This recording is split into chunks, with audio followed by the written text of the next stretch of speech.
Hello friends, कैसा सब लोग। तो फ्रेंड्स, आज की वीडियो के अंदर मैं आपके लिए लेकर आया हूं आपकी संस्कृत की मैराथन क्लास। देखिए, जो आपके एग्जाम में आपकी लैंग्वेज पूछी जाती है, दो लैंग्वेज आती है। पहले थोड़ा सा चीजें समझिए, उसके बाद फिर आप लोगों के लिए जो मैं आपकी संस्कृत की क्लास है उसको स्टार्ट करूंगा। पहले कुछ चीजें समझिए, उसके बाद फिर मैं आप लोगों के लिए स्टार्ट करने वाला हूं, ठीक है। उसको थोड़ा सा समझिए। देखिए, एक सेकंड, थोड़ा बोर्ड का आ गया। पहले थोड़ा सा चीज आपको समझा देता हूं, उसके बाद फिर मैं आप लोगों के लिए चीजें स्टार्ट करने वाला हूं। आपके एग्जाम में दो लैंग्वेज आप लोगों ने ली हुई है। कोई भी आप लोगों ने दो लैंग्वेज ली हो, यानी दो भाषा ली हो, तो दो लैंग्वेज आप लोग लेते हो अपने एग्जाम के अंदर। दो लैंग्वेज आपके एग्जाम में आती है 30-30 नंबर की, ठीक। और 30 नंबर ही आपके बटे होते हैं, आपके डिवाइड होते हैं। 15 नंबर में आपके आते हैं पैराग्राफ, यानी कि आपके गद्यांश और काव्यांश। और बाकी के 15 नंबर में आते हैं आपकी पेडागोजी। सेम जो आपकी दूसरी नंबर की जो लैंग्वेज होती है, सेम उसमें भी आपका यही आपका पैटर्न होता है, ठीक। अब एक लैंग्वेज, अगर आप लोगों की संस्कृत मैराथन क्लास है, तो जहां तक संभावना है आपने पहली लैंग्वेज अपनी हिंदी ली होगी, इतना मैं यकीन मानकर चल रहा हूं, ठीक है। तो पहली लैंग्वेज जहां तक है आपने हिंदी ली होगी, इतना मैं मानकर चल रहा हूं। और दूसरी लैंग्वेज आप लोगों ने ली हुई है अपनी संस्कृत, आप लोगों ने ली हुई है, ठीक। या मान लीजिए हिंदी की जगह कोई भी आप लोगों ने ली हुई है। जो भी आप लोगों की दो लैंग्वेज होती है, उसमें जो आपके चैप्टर होते हैं, कंसेप्ट होते हैं, टॉपिक होते हैं, वो बिल्कुल सेम होते हैं। उनमें बिल्कुल भी अंतर आप लोगों को देखने को नहीं मिलता है। सेम आपके भाषा अर्जन आपके और भाषा अधिगम दोनों ही आपके लैंग्वेज के अंदर आते हैं। सेम आपके जो भाषा के कौशल होते हैं, दोनों लैंग्वेज के अंदर आपके आते हैं। आपका जो आपके मातृभाषा बहुभाषिकता से क्वेश्चन आते हैं, दोनों के अंदर आपको देखने को मिलते हैं। आपके आकलन वगैरह से संबंधित क्वेश्चन दोनों के अंदर आपको देखने को मिलते हैं। और आपके एनसीएफ से जो आपके पॉइंट बनते हैं, वो भी दोनों के अंदर आपको देखने को मिलते हैं। कहने का मतलब है, अगर आपकी कोई भी दो लैंग्वेज आपकी होती है, तो सेम टॉपिक सेम चैप्टर होते हैं। बस आपका यह फर्क होता है, एक चीज आपकी हिंदी में पूछी जाती है और दूसरी चीज आपकी संस्कृत के अंदर पूछी जाती है। उसके अलावा कोई भी चेंज आपके एग्जाम में देखने को नहीं मिलता। तो 15 नंबर में तो यहां तो आपके गद्यांश काव्यांश यहां पर आएंगे, और 15 नंबर में गद्यांश और काव्यांश यहां पर आपको देखने को मिलेंगे। इनको करने के लिए कोई भी ऐसा तरीका नहीं है जो मैं आपको समझाऊं। इसके ऊपर पर्टिकुलर मैंने एक वीडियो भी बनाकर डाली थी कि ऑनलाइन आपको किस तरीके से सोल्व करना है। उसके बाद तो बस आप लोगों के लिए प्रैक्टिस बच जाती है। तो इसके लिए जितना प्रैक्टिस करें उतना ही बढ़िया रहेगा। और प्रैक्टिस कैसे करनी है? ऑनलाइन प्रैक्टिस करनी है, क्योंकि पेपर कैसा होगा? पेपर होगा आपका ऑनलाइन। तो जितना हो सके गद्यांश और काव्यांश की ऑनलाइन प्रैक्टिस करिए। वहां पर आपको गद्यांश और काव्यांश आ जाएगा स्क्रीन के ऊपर, ठीक है। तो ये जो मेरे वाले मॉक टेस्ट है उस पर बच्चे कर भी रहे हैं प्रैक्टिस, तो आपके सामने गद्यांश और काव्यांश आ जाएगा। क्वेश्चन पढ़िए, गद्यांश काव्यांश के अंदर उसका आंसर ढूंढिए, उसको नेक्स्ट एंड सेव करिए, अगले के ऊपर बढ़ जाइए। तो उसके ऊपर जितना प्रैक्टिस करोगे उतना ही आप लोगों को सहूलियत होगी, आपको दिक्कत नहीं होने वाली। 15 नंबर और 15 नंबर फ्री के 30 नंबर है, इनके अंदर तो बच्चों को बिल्कुल भी दिक्कत नहीं होनी चाहिए।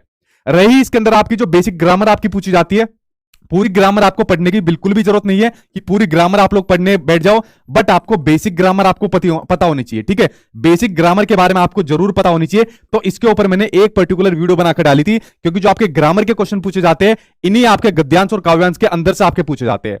और मान के चलिए आपकी जो बेसिक ग्रामर के क्वेश्चन पूछे जाते हैं, अच्छे खास आपके पूछे जाते हैं, अगर मैं दोनों लैंग्वेज की आपकी बात करूं। तो एक वीडियो मैंने बेसिक ग्रामर के नाम से डाली हुई है यूट्यूब के ऊपर, उसको जाकर देख लो। एक वीडियो से आपका पूरा काम खत्म हो जाएगा। तो ये फ्री के 30 नंबर है, इन 30 नंबर को आप बिल्कुल मत छोड़िए। एक मोटा नंबर आपका 30 नंबर का, ये हो गई आपके गद्यांश और काव्यांश की बात। अब बात करते हैं आपके 15-15 नंबर आपके पैडागोजी के। तो 15 नंबर की पैडागोजी में किसी भी एक लैंग्वेज को आप लोग पढ़ लो, तो उससे आपकी दूसरी लैंग्वेज ऑटोमेटिक आपकी कवर हो जाएगी। जैसे मैंने आपको हिंदी की मैराथन क्लास कराई थी, तो अगर आपने मेरी हिंदी की मैराथन क्लास देख ली, तो संस्कृत के जो आपके टॉपिक है, या जो आपकी लैंग्वेज दूसरी लैंग्वेज होती है, इंग्लिश होती है, XYZ कोई भी लैंग्वेज होती है, तो उसके टॉपिक आपके अपने आप ही आपके कवर हो जाते हैं, क्योंकि सेम टॉपिक आपके दिए होते हैं, ठीक। आई होप आप लोग मेरी बात को समझ गए होंगे कि दोनों लैंग्वेज के अंदर कुछ भी चेंज आपको देखने को नहीं मिलता है। दोनों के दोनों आपके लैंग्वेज सेम होती है, सेम गद्यांश काव्यांश आपके दोनों के अंदर आते हैं, सेम आपके पेडागोजी के चैप्टर आपको दोनों के अंदर आपको देखने को मिलते हैं, ठीक। तो ये बात मैंने आपको शुरुआत में बता दी कि कभी आप दोनों में सोचो कि दोनों के अंदर आपको कुछ चेंज आपको देखने को मिलता है। तो आज मैं आपको संस्कृत के भी आपको टॉपिक आपको कराऊंगा, सेम ही आपके टॉपिक होते हैं, बट मैं आपको यह कहूंगा कि आप लोग मेरी हिंदी की मैराथन क्लास जरूर देखना, क्योंकि उसको मैंने बहुत खोल के बताया हुआ है, उसको बहुत डिटेल में बताया हुआ है। और अगर आपने उसको देखा और इसको देखा संस्कृत वाली को, तो दोनों लैंग्वेज आपकी कवर हो जाएगी। और एक तरीके से मान के चलिए आपके 60 नंबर लैंग्वेज के आपके पूरे आपके कवर हो जाएंगे, जो आपके 30-30 नंबर के आपके बनते हैं। आई होप आप लोग मेरी बात को समझ गए होंगे, इसको आपने अच्छी तरीके से गांठ बांध लिया होगा। और इसके बाद अब मैं शुरू करता हूं आपकी मैराथन क्लास, जो आपकी संस्कृत की आपकी होने वाली है, ठीक। और इसके अलावा आप लोग चैनल को सब्सक्राइब कर लेना, क्योंकि अभी एक आपकी इंग्लिश की और एक आपकी सोशल साइंस वगैरह की आपकी मैराथन क्लास बचती है, तो उसको मैं कराऊंगा। तो आप लोग चैनल को सब्सक्राइब कर लेना। उसके बाद कुछ प्रैक्टिस सेट भी आप लोगों के लिए लेकर आने वाला हूं, जो मेन और इंपोर्टेंट क्वेश्चन आंसर है। हालांकि मैंने कुछ छोड़ा नहीं है अपनी तरफ से, कोई कसर छोड़ी नहीं है इंपोर्टेंट की। तो फिर भी मैं आप लोगों के लिए कुछ और लाने वाला हूं, तो आप लोग चैनल को सब्सक्राइब कर लेना। बाकी मॉक टेस्ट आप लोग मेरी वेबसाइट के ऊपर प्रैक्टिस करिए जितना हो सके, गूगल के ऊपर जाकर सर्च करिए sachinacademy.com, मेरी वेबसाइट आ जाएगी, वहां पर मॉक टेस्ट दिए हुए, रजिस्ट्रेशन करके अपना मॉक टेस्ट आप लोग प्रैक्टिस करिए जितना भी हो सके, ठीक है। अब देखिए सबसे पहले क्या दिक्कत आती है बच्चों को, उसको ट्रांसलेशन करने की दिक्कत आती है। कुछ जो आपके संस्कृत के शब्द होते हैं, जो संस्कृत जो आपकी लिखी होती है, उसको कन्वर्ट करने में दिक्कत आती है हिंदी के अंदर। तो सबसे पहले मैं कुछ आपको महत्वपूर्ण शब्दों के बारे में बताऊंगा, इनके बारे में आप लोग जानिए, जिससे आपको संस्कृत से हिंदी कन्वर्ट करने में आपको आसानी रहेगी, आपको सहूलियत रहेगी, ठीक है जी। सभी को गुड इवनिंग, ठीक है, हाँ ठीक, सभी को गुड इवनिंग, ठीक। देखिए इन शब्दों के ऊपर बात करते हैं एक एक करके, या तो आप लोग इनका स्क्रीनशॉट ले लीजिए, वरना जिन स्टूडेंट के पास मेरे नोट्स है तो ये शब्द ऑलरेडी मैंने उनके अंदर डाले हुए, आप लोग इनको देख सकते हो। देखिए अगर मैं बात करूं संस्कृत के वर्ड्स की, शब्दों के बारे में बात करूं, तो जैसे अस्थि लिखा होता है, तो अस्थि को हिंदी में बोला जाता है हा, किम को बोला जाता है आपका क्या बोला जाता है, सा को बोला जाता है आपका वह, यथा को बोला जाता है आपका जैसे, कथम को बोला जाता है आपका कैसे, ठीक। उसी तरीके से ना को बोला जाता है आपका नहीं, नास्ति को बोला जाता है आपका नहीं है, अहम को बोला जाता है आपका मैं, तोम को बोला जाता है आपका तू, और कहा को बोला जाता है आपका कौन, ठीक। तो जिन बच्चों के पास अगर मान लीजिए नोट्स नहीं है तो इनका स्क्रीनशॉट आप लोग ले सकते हो, और वरना नोट्स के अंदर ये सब चीजें मैंने डाली हुई है। उसके अलावा कुछ और शब्दों के ऊपर बात करते हैं, इनसे क्या होगा, जो संस्कृत आपके एग्जाम में पूछी जाती है, अगर आपको इन शब्दों की नॉलेज होगी तो आप लोग कन्वर्ट कर सकते हो संस्कृत से हिंदी में, आप लोग इजिली इनको कन्वर्ट कर सकते हो। बात करते हैं आपके आगे कुछ और शब्दों के बारे में बात करते हैं। जो आपका तथा होता है उसको कहा जाता है आपका वैसे, यदा को कहा जाता है आपका जब, संगात को कहा जाता है आपका समूह यानी कि आपका ग्रुप में, यति को कहा जाता है आपका की, यदि को कहा जाता है आपका अगर कहा जाता है। उसी तरीके से आपका सदा को कहा जाता है आपका हमेशा, पश्चात या फिर इसको पश्चात के नाम से भी जाना जाता है, ठीक है, इसको कहा जाता है आपका बाद में, सबसे ज्यादा पश्चात ही आपका बोला जाता है। सेह को कहा जाता है साथ, तेसी को कहा जाता है उनमें, और तहिम को कहा जाता है आपका तो, ठीक। इसका स्क्रीनशॉट ले सकते हो आप लोग चाहे तो। आगे बढ़ते हैं, आगे कुछ और देखते हैं, कुछ और शब्दों के बारे में। आगे आपके दिए हुए तौते, तौते को कहा जाता है आपका तेरा, मम को कहा जाता है आपका मेरा, जैसे कहा जाता है मम परिवार, मम विद्यालय है, इस तरीके से कहा जाता है, ठीक। तस्य को कहा जाता है आपका उसका, कर्म को कहा जाता है कार्य यानी काम, मार्ग को कहा जाता है आपका रास्ता, अध्यय को कहा जाता है यानी आज, अपी को कहा जाता है अभी, चा को और, यत्न को कहा जाता है प्रयत्न, अधोलिखित को कहा जाता है नीचे दिए गए। जैसे आपका एग्जाम में ऑप्शन को दिया होता है क्वेश्चन कि अधिलिखित तो आपका अधोलिखितेषु, और फिर आगे आगे डैश डैश करके क्वेश्चन दिया होता है, तो ये आपका मतलब होता है नीचे दिए गए कथनों में से, और फिर जो भी आपको क्वेश्चन आपको दिया होता है, ठीक है। तो ये कुछ आपके महत्वपूर्ण वर्ड्स है, आपके कुछ महत्वपूर्ण शब्द है, जिससे आपको कन्वर्ट करने में आसानी रहेगी, संस्कृत से हिंदी में कन्वर्ट करने में आसानी रहेगी। जो भी आपका क्वेश्चन दिया होगा उसको आप लोग समझ पाओगे, इससे आपको आसानी रहेगी, और जो आपको ऑप्शन दिए होंगे उसको भी आपको समझने में आपको सहूलियत रहेगी इसके माध्यम से, ठीक है। तो यहां पर इनका स्क्रीनशॉट ले सकते हो, वरना नोट्स के अंदर मैंने ये चीज ऑलरेडी पहले से ही डाली हुई है, ठीक। तो यहां तक आप लोग समझ गए। अब इसके बाद अब आगे बढ़ते हैं हम कुछ महत्वपूर्ण आपके टॉपिक के ऊपर, जो आपके सेम आपके हिंदी और आपके जो आपकी लैंग्वेज होती है दोनों के अंदर आपके पूछे जाते हैं। देखिए पहले जो आपके टॉपिक है आपका मातृभाषा, मदर टंग वाला, और आपका बहुभाषिकता, ये आपका ऐसा टॉपिक है जो आपकी सभी लैंग्वेज के अंदर आता है, चाहे आपकी कोई भी लैंग्वेज आप लोगों ने ली हो। बात करें मातृभाषा की, तो मातृभाषा के बारे में चाहे आपका एनसीएफ 2005 हो, चाहे आपकी नेशनल एजुकेशन पॉलिसी 2020 हो, चाहे आपका राइट टू एजुकेशन 2009, तो सभी ने मातृभाषा को क्या माना है, सभी ने इसको बड़ा ही महत्वपूर्ण माना है।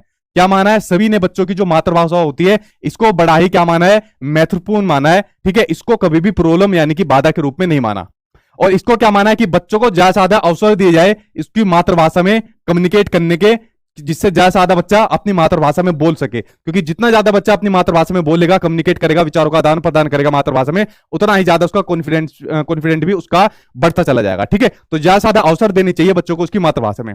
एनईपी 2020 ने तो यहां तक कहा हुआ है कि आपकी क्लास 8 तक आपका जो शिक्षण का आपका माध्यम होना चाहिए वो उसकी मातृभाषा में उसका माध्यम होना चाहिए।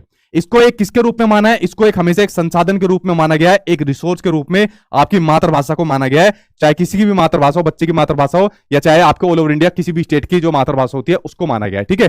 तो इसलिए कहा जाता है कि जो आपकी मतलब हमारे देश के अंदर जो हिंदी है उसको राष्ट्रभाषा कभी नहीं माना, उसको राजभाषा माना है, क्योंकि हिंदी को राजभाषा इसलिए माना है क्योंकि हिंदी से ज्यादा जो प्रेफरेंस दी गई है वो मातृभाषा दी गई है, ठीक है। तो इसलिए मातृभाषा को आपका महत्वपूर्ण माना गया है। उसके अलावा दूसरी चीज होती है आपकी बहुभाषिकता होती है। बहुभाषिकता का मतलब होता है जब आपकी एक क्लासरूम के अंदर अलग अलग भाषाओं वाले बच्चे पढ़ते हैं, भाई जैसे हमारा देश है तो हमारे देश के अंदर अलग अलग भाषा वाले लोग रहते हैं, कोई हिंदी बोलता है, तमिल बोलता है, कन्नड़ बोलता है, असमीज बोलता है, मराठी बोलता है, तो अलग अलग भाषा वाले लोग हमारे देश के अंदर रहते हैं। तो हमारी क्लासरूम का भी जो माहौल रहेगा कैसा रहेगा, वो भी अलग अलग भाषा वाला देखने को मिलेगा। तो बहुभाषिकता को भी ध्यान रखना है, इसको भी आपको क्या मानना है, इसको भी हमेशा आपको एक संसाधन के रूप में मानना है। कभी इसको आपको प्रॉब्लम नहीं मानना कि यार मुझे तो हिंदी बोलने को आती है तो मुझे भी क्लासरूम ऐसी चाहिए जहां पर ज्यादा हिंदी बोलने वाले बच्चे मिले, ठीक है। तो इसको भी आपको हमेशा एक संसाधन के रूप में आपको मानना है। जब अलग अलग भाषा वाले बच्चे क्लासरूम के अंदर आपको बैठने को मिलेंगे तो आपको क्या देखने को मिलेगा, उनका आपस में आदान प्रदान होगा, किसका, भाषा का आदान प्रदान होगा, आपस में एक दूसरे से बात करेंगे। जब आपस में एक दूसरे से बात करेंगे तो एक दूसरे की जो भाषा होगी उनका शब्दों का आदान प्रदान होगा, ठीक है। और जब शब्दों का आदान प्रदान होगा तो उनके शब्द भंडार में वृद्धि होगी। किसमें वृद्धि होगी, तो उनके शब्द भंडार में आपकी वृद्धि देखने को मिलेगी, ठीक है। एक दूसरे के शब्दों के बारे में वो लोग जानेंगे। जब शब्दों का और जब भाषा का आदान प्रदान होगा तो भाई उनके कल्चर यानी कि संस्कृति का भी आदान प्रदान होगा। तो यानी कि वो लोगों की संस्कृति का आदान प्रदान होगा तो संस्कृति का सम्मान भी करेंगे बच्चे आपस में। क्या काम करेंगे, संस्कृति का सम्मान भी वो आपस में एक दूसरे का करेंगे, ठीक है। तो ये बात आपको हमेशा ध्यान रखनी है कि जो बच्चे की मातृभाषा होती है, चाहे बच्चे की जो आप बच्चे की कह रहे हो, चाहे जो क्लास का जो आपका माहौल होता है वो आपका बहुभाषिकता होना चाहिए और आपका मातृभाषा से आपका भरपूर होना चाहिए, इससे परिपूर्ण आपका होना चाहिए। इन दोनों को ही आपको हमेशा एक रिसोर्स के रूप में, एक संसाधन के रूप में आपको मानना है, ठीक है। ये बात आपकी क्लियर होगी। चलिए बढ़ते अब आपके इससे संबंधित आपके क्वेश्चन की ओर, जो सामने आपको अपनी स्क्रीन पर दिया हुआ है इसके ऊपर एक बार नजर डालते हैं। क्वेश्चन सामने आपको अपनी स्क्रीन पर आ गया, इसके ऊपर एक बार नजर डालते हैं। तो क्वेश्चन आपको दिया हुआ है कि निम्नलिखितेषु अष्टमी कक्षा पर्यंतम शिक्षण माध्यम विषय शिक्षा अधिकार अधिनियम 2009 इत्यस्मिन् का संस्तुति विद्यते। तो इसमें दिया हुआ है कि निम्नलिखित में से कि 8वीं कक्षा तक शिक्षण का माध्यम क्या होना चाहिए, राइट टू शिक्षा का अधिकार अधिनियम 2009 के अकॉर्डिंग, ये दिया हुआ है। तो पहला ऑप्शन इसमें दिया हुआ है कि अष्टमी कक्षा पर्यंतम यथासंभव मातृभाषा शिक्षण माध्यम आपका भवितु, कि 8वीं कक्षा तक जितना संभव हो सके मातृभाषा का माध्यम कैसा होना चाहिए, शिक्षा का आपका शिक्षा का माध्यम कैसा होना चाहिए, आपका मातृभाषा होना चाहिए। जो बात मैंने आपको शुरुआत में बताई कि क्लास 8 तक शिक्षा का माध्यम आपका कैसा होना चाहिए, आपका मातृभाषा आपका होना चाहिए, ठीक है। इस बात को आपका शिक्षा का अधिकार अधिनियम 2009 भी कहता है, एनईपी 2020 भी कहता है और आपका एनसीएफ 2005 भी कहता है। इस बात को इसका सबसे महत्वपूर्ण इसको माना है, ठीक है। अगला क्वेश्चन सामने इसी से संबंधित एक और आपको दिया हुआ है कि विद्यालय शिक्षायाम नीति रूपे बहुभाषीयता इत्यस्य को अर्थ हो, कि विद्यालय की नीति के रूप में बहुभाषिकता का क्या मतलब होता है वो आपको बताना है। पहला ऑप्शन इसमें दिया हुआ है कि सर्वे बालिका है मातृभाषायाम गृह भाषायाम विद्यालय अध्ययनम प्रारंभते, कि सभी बालक मातृभाषा या गृह भाषा के रूप में विद्यालय में अपना अध्ययन को प्रारंभ करते हैं। बिल्कुल सही बात है, हमने भी ऐसी प्रारंभ करा था विद्यालय में। कैसे प्रारंभ करा था, अपनी मातृभाषा में या घर की भाषा में। बात एक है यानी मातृभाषा की बात हो रही है। यदा ते प्रगति कुर्वन्ति तदा अन्यसाम भाषाणाम वृद्धि कुर्वन्ति। इसने कहा है कि जो बच्चे होते हैं वो जब विद्यालय में अपनी भाषा का आरंभ करते हैं तो अपनी मातृभाषा में करते हैं, घर की भाषा में करते हैं, और जब वे प्रगति करना स्टार्ट कर देते हैं तो दूसरी भाषा में भी वृद्धि करते हैं या दूसरी भाषा को भी सीखना स्टार्ट कर देते हैं। तो ये बात हो रही है यहाँ पर बहुभाषिकता की बात हो रही है, या फिर मातृभाषा पर आधारित आपकी बहुभाषिकता की बात हो रही है, या फिर आपकी मातृभाषा पर आधारित आपकी बहुभाषिकता की बात हो रही है, ठीक है। तो ये क्वेश्चन भी कई बार आपके सीटेट के एग्जाम में बहुभाषिकता की बात हो रही है, सीटेट के एग्जाम में ये क्वेश्चन भी आपका पूछा जा चुका है, ठीक है। तो यहां पर आपको क्या मानना है, दोनों को महत्वपूर्ण मानना है। और आपका बच्चा जो स्टार्ट करता है स्कूल में पहले अपनी मातृभाषा में स्टार्ट करता है, उसके बाद वो दूसरी लैंग्वेज को अपना स्टार्ट कर देता है, ठीक है। तो यहां पर ये पॉइंट आपका क्लियर हुआ। बढ़ते अब आपके दूसरे टॉपिक की ओर, जिसके बारे में मैंने आपको पहले भी एक्सप्लेन करा था, आज दोबारा एक्सप्लेन कर रहा हूं। अगर आप लोगों ने हिंदी की मैराथन क्लास देखी होगी तो आप लोगों की आज रिवीजन हो जाएगी अच्छी खासी। जिन लोगों ने पहले हिंदी की क्लास देखी थी तो उनकी आज रिवीजन अच्छी खासी हो जाएगी, ठीक है। तो इसके ऊपर एक बार नजर डालिए। तो अगला सामने आपको अपनी स्क्रीन पर क्या दिख रहा है, अगला दिया हुआ है आपको कि भाषा अर्जन और भाषा अधिगम। देखिए पहले नजर डालते हैं भाषा अर्जन के बारे में, भाषा अर्जनम के बारे में। इतना अंतर होता है, एक जगह अर्जन एक जगह अर्जनम, तो ये अंतर आपको दिया होता है। तो भाषा अर्जन होती है जब किसी भाषा को प्राकृतिक रूप से सीखा जाता है, बिना किसी कठिनाई के, बिना किसी जटिलतापूर्ण के, एक नेचुरल प्रोसेस के रूप में सीखा जाता है, तो वो होती है आपकी भाषा अर्जन होती है। वो कौन सी भाषा होती है, वो होती है हमारी मातृभाषा। जैसे हमारी मातृभाषा, जैसे मेरी मातृभाषा मेरी हिंदी है, तो हिंदी को मैं एक प्राकृतिक रूप से सीख गया, बिना प्रयास करे अपने आप ही सीख गया हिंदी को, ठीक है। बिना किसी प्रयास करे अपने आप, मुझे किसी संसाधनों की भी जरूरत नहीं पड़ी। और आई होप आप लोग भी सब ऐसे सीख गए, आई होप क्या सीख गए आप लोग सब ऐसे सीख गए, ठीक है।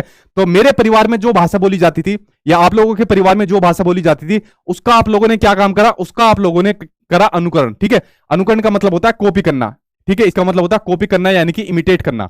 तो इस भाषा का आप लोगों ने करा कॉपी, तो जो भाषा हमारे परिवार के अंदर बोली जाती थी उसका अनुकरण करके कॉपी करके हम भी उस भाषा को सीख गए जो हमारी मातृभाषा होती है। ठीक है, तो यही होता है आपका भाषा अर्जन होता है, जब किसी भाषा को यूं ही सीख लिया जाता है एक प्राकृतिक रूप से। ठीक है, तो ये भाषा सीखी जाती है अपने परिवार से सीखी जाती है, प्राकृतिक रूप से सीखी जाती है, और ये आपकी सहज और स्वाभाविक होती है, और इसके अलावा लिख सकते हो सरल होती है। ठीक है, इसे सीखना बहुत आसान होता है। क्या इसको सीखने में आप लोगों को कोई दिक्कत हुई थी? कोई दिक्कत इसको आप लोगों को नहीं हुई, और ये अनौपचारिक रूप से सीखी जाती है। और इसके अलावा ये कौन सी होती है? हमारी मातृभाषा होती है, क्षेत्रीय भाषा होती है, या जिसको अपनी नेटिव लैंग्वेज के नाम से भी जाना जाता है। ठीक, ये हो गई हमारी भाषा अर्जन हो गई। उसके अलावा दूसरी होती है आपकी भाषा अधिगम होती है। भाषा अधिगम ये होती है आपकी, अगर किसी दूसरी भाषा को सीखने के लिए, अब यहां पर मातृभाषा के रूप में हमने अपनी हिंदी भाषा को सीख लिया। अगर मान लो हमें कोई दूसरी भाषा सीखनी है, दूसरी भाषा हमें चाइनीज सीखनी है, इंग्लिश सीखनी है, या कोई कोरियन भाषा सीखनी है, तो मान लीजिए अगर हमें कोई दूसरी भाषा सीखनी है, जो बात मैंने आपको पहले भी बताई थी हिंदी वाली क्लास में, इंग्लिश भाषा सीखनी है, तो इंग्लिश भाषा को सीखने के लिए हमें इंग्लिश के टीचर की जरूरत पड़ेगी, इंग्लिश की किताबों की जरूरत पड़ेगी, इंग्लिश के नियमों की जरूरत पड़ेगी। तो जब किसी भाषा को सीखने के लिए हमें संसाधनों की जरूरत पड़े, तो वो होती है आपकी भाषा अधिगम होती है, और ये होती है आपकी दूसरी भाषा होती है। क्योंकि प्रारंभिक भाषा कौन सी होती है? आपकी भाषा मातृभाषा होती है, और दूसरी भाषा आपकी भाषा अधिगम होती है। इसमें नियम की जरूरत पड़ती है, व्याकरण की जरूरत पड़ती है, इंग्लिश के टीचर की जरूरत पड़ती है, किताबों की जरूरत पड़ती है, यानी कि आपके संसाधनों की जरूरत पड़ती है। ठीक है, और उसमें संसाधनों की जरूरत नहीं पड़ती, और ये आपकी स्कूल से सीखी जाती है, और ये प्रयासपूर्ण आपकी जटिलतापूर्ण आपकी सीखी जाती है, और औपचारिक रूप से सीखी जाती है, और ये यूं ही सीख ली जाती है। ठीक है, तो ये होती है आपकी भाषा अर्जन, और ये आपकी भाषा अधिगम होती है, जिसके बारे में मैंने आपको बताया। 2 नंबर आपके एग्जाम में डेफिनेटली आपको दिलाएगी। 1 नंबर आपकी एक लैंग्वेज में, चाहे आपने हिंदी ली हो, और दूसरा नंबर आपकी संस्कृत में। तो ये 2 नंबर आपकी झोली में आपको दिलाने वाली है भाषा अर्जन और आपका भाषा अधिगम का, आपका जो मैंने आपको कंसेप्ट बताया। अब देखिए, इनसे संबंधित क्वेश्चन जो मैं सामने आपको अपनी स्क्रीन पर दिखा रहा हूं, इसको ऊपर एक बार नजर डाल लेते हैं। क्वेश्चन आपको दिया हुआ है कि भाषा अधिकरण से अर्थ है अस्ति, कि भाषा अधिकरण का क्या अर्थ है। पहला दिया हुआ है इसके ऑप्शन के अंदर कि भाषा व्याकरण से नियमानाम शिक्षणम, कि भाषा के व्याकरण के नियमों का शिक्षण दिया जाता है इसके अंदर। तो भाषा के व्याकरणों का शिक्षण किस में दिया जाता है? भाषा अर्जन में या भाषा अधिगम में? तो भाषा अधिगम में दिया जाता है, ना कि भाषा अर्जन में। तो पहला ऑप्शन तो आपका गलत हो जाएगा।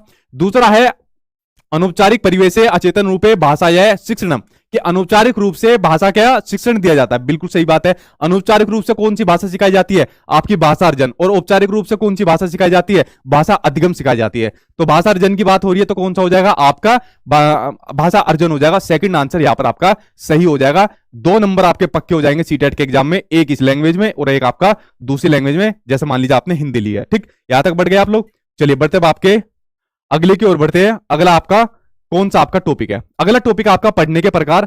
ये भी आपका आज आपका दोबारा आपका रिपीट हो रहा है। पढ़ने के जो प्रकार होते हैं, ये क्या गया, पढ़ने के प्रकार के ऊपर डालते हैं एक बार नजर। जो जो आपके पढ़ने के प्रकार दिए हुए इसके ऊपर एक बार नजर डालते हैं। ठीक है जी, सही चल रहे भैया।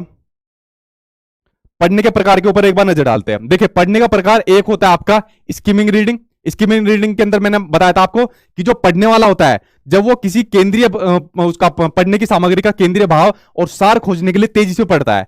भाई कोई चीज वो पढ़ रहा है, मान लीजिए न्यूज़पेपर को पढ़ रहा है। ठीक है, अगर कोई न्यूज़पेपर को पढ़ रहा है और उसका न्यूज़पेपर के अंदर वो किसी चीज का केंद्रीय भाव और सार खोजने के लिए तेजी से पढ़ रहा है, तो ये क्या हो जाएगा आपको? ये आपका हो जाएगा स्किमिंग रीडिंग हो जाएगा। ठीक है, यहां पर वो जो लेखक का जो उद्देश्य दिख रहा है उसके लिखने की व्यवस्था को समझना चाहता है, तो ये हो जाएगा आपका स्किमिंग रीडिंग हो जाएगा। ठीक है, दूसरा उसके अलावा हो जाएगा आपका स्कैनिंग रीडिंग हो जाएगा। ठीक है, कौन सा हो जाएगा? आपका स्कैनिंग रीडिंग हो जाएगा। यहां जो पाठक होता है किसी विशेष जानकारी को अगर पढ़ना होता है, ठीक है, अगर कोई विशेष जानकारी पढ़नी है, जैसे मान लीजिए कोई विशेष जानकारी चल रही है, जैसे न्यूज में आज कौन सी विशेष जानकारी चल रही है कि हिमाचल प्रदेश में सीएम कौन बन गया, तो कोई विशेष जानकारी अगर उसको पढ़नी है, तो विशेष जानकारी को प्राप्त करने के लिए जब वाक्य को जल्दी जल्दी पार करता है कि हिमाचल प्रदेश का सीएम देख लू और एमसीडी में कौन अपना मेयर बनने वाला है इसको जल्दी जल्दी देख लू, तो जब इस तरीके से पढ़ता है तो आपका स्कैनिंग आपका रीडिंग हो जाता है। गहन पठन होता है जब बिल्कुल बारीकी से एक एक तरीके से पढ़ता है कि देखिए एमसीडी में जो है मेयर कौन बनेगा, कितने सारे जो आपके मेयर वो बने, निगम पार्षद बने, कौन सा किस तरफ जाएगा, तो बिल्कुल बारीकी से एक एक चीज का जब विश्लेषण करके देखता है तो वो होता है आपका गहन पठन होता है। ठीक है, तो ये 3 पठन सबसे ज्यादा आपके मेन होते हैं जो मैंने आपको बताया। अब इनसे संबंधित जैसे एक क्वेश्चन सामने आपको अपनी स्क्रीन पर आ गया, इसके ऊपर आपके नजर डालते हैं। क्वेश्चन आपको दिया हुआ है कि श्रुति है घटना नाम सूचनार्थम पत्रिकाम पठती, कि श्रुति घटना की सूचना के लिए पत्रिका को पढ़ती है। तस्याह पठनम किम कथ्यते, कि ऐसे पठन को, इस पढ़ने को क्या कहोगे? स्कीमिंग कहोगे, स्कीमिंग की यहां पर बात नहीं हो रही। सो उद्देश्यम पठनम, किसी उद्देश्य के पढ़ने की बात हो रही है, नहीं उद्देश्य के पढ़ने की बात नहीं हो रही, किसी घटना को पढ़ने के लिए बात हो रही है। यहाँ पर मनोरंजन के पढ़ने की भी बात नहीं हो रही, या फिर स्कैनिंग की बात हो रही है, क्योंकि यहाँ पर शुरुआती क्या हो रही है, किसी घटना की सूचना के लिए पढ़ रही है। तो यहाँ पर आपका क्या हो जाएगा, स्कैनिंग रीडिंग आपका आंसर, यहाँ पर फोर्थ आंसर यहाँ पर आपका सही हो जाएगा। बढ़ते अब आपके कुछ महत्वपूर्ण मनोवैज्ञानिक की ओर, जो आपके दोनों ही लैंग्वेज के अंदर आपको देखने को मिलते हैं, इनके ऊपर एक बार नजर डाल लेते हैं। ठीक है जी, सही चल रहे हो भाई आप लोग? हाँ, प्रैक्टिस इनकी ज्यादा से ज्यादा आप लोगों को करनी है। जितना प्रैक्टिस करोगे इनकी, उतना ही बेनिफिट आपके एग्जाम में देखने को मिलेगा। ठीक है, देखिए अब कुछ महत्वपूर्ण मनोवैज्ञानिक पढ़ते हैं, जो आपके दोनों ही लैंग्वेज के अंदर आपको देखने को मिलेंगे। एक आपकी दूसरी में और एक आपका इस वाली में, संस्कृत में आपको देखने को मिलेंगे। तो आज दोबारा बताता हूं इनके बारे में।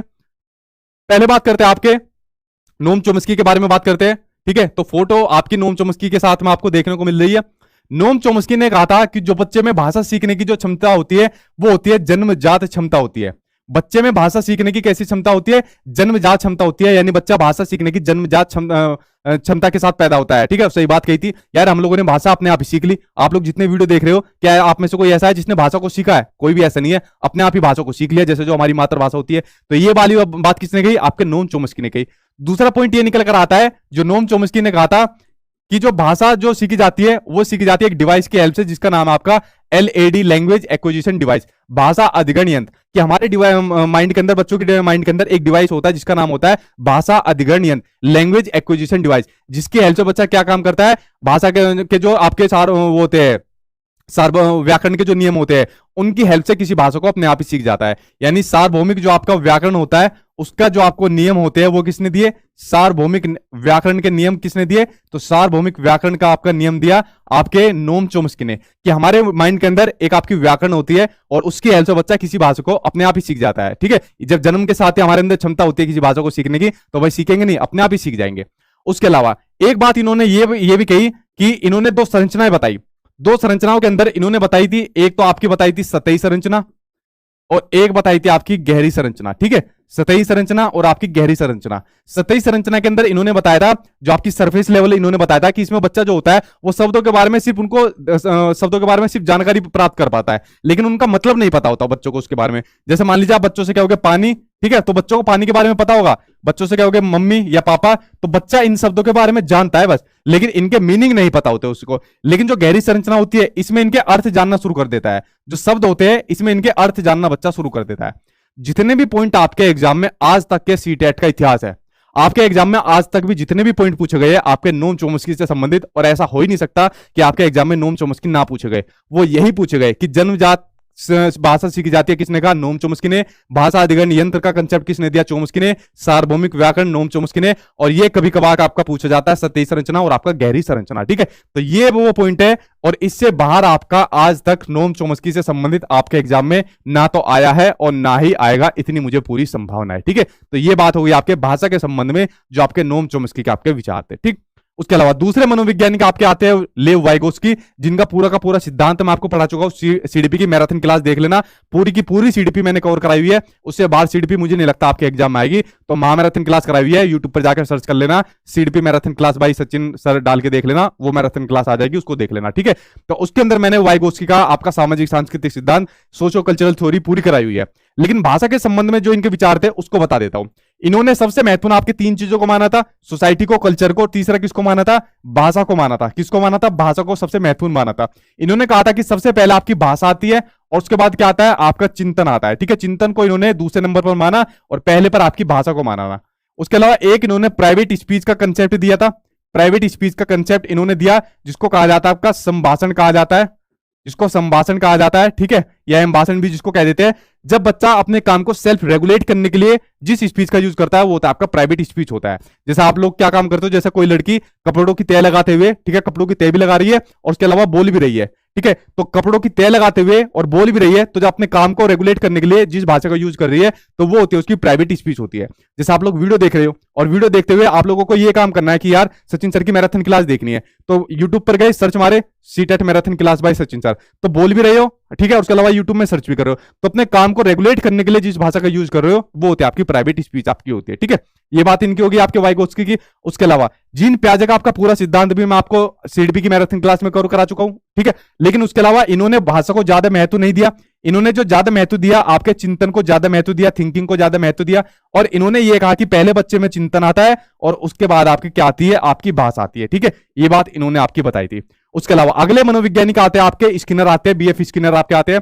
इनका सिर्फ एक ही क्वेश्चन आज तक आपके सीटेट के एग्जाम में आया और यही आगे भी आएगा, जो भाषा के संबंध में इनका विचार था कि भाषा सिर्फ अनुकरण के माध्यम से सीखी जाती है, इमिटेशन के माध्यम से सीखी जाती है, ड्रिल एंड प्रैक्टिस के माध्यम से सीखी जाती है। मतलब सिर्फ हम कॉपी करके भाषा को सीख सकते हैं, जैसे हमने अपनी मातृभाषा को सीखा। ठीक है, तो स्किनर का क्या क्वेश्चन आएगा कि भाषा सिर्फ अनुकरण के माध्यम से सीखी जाती है। किसके? सिर्फ अनुकरण के माध्यम से भाषा को सीखा जाता है। तो ये पॉइंट जितने भी थे सभी मैंने आपको बता दिए, जो सामने आपको अपनी स्क्रीन पर दिख रही है। तो ये सभी महत्वपूर्ण मनोवैज्ञानिक है, उसके ये सभी के बारे में मैंने आपको बता दिया। ठीक है, हाँ बिल्कुल सही हो गया।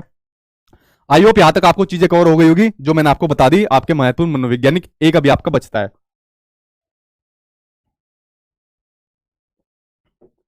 और ये डेफिनेटली आएंगे आपके एग्जाम में। ऐसा हो ही नहीं सकता कि आपके एग्जाम में ये आपको देखने को ना मिले। ठीक, आगे बढ़ते हैं। एक और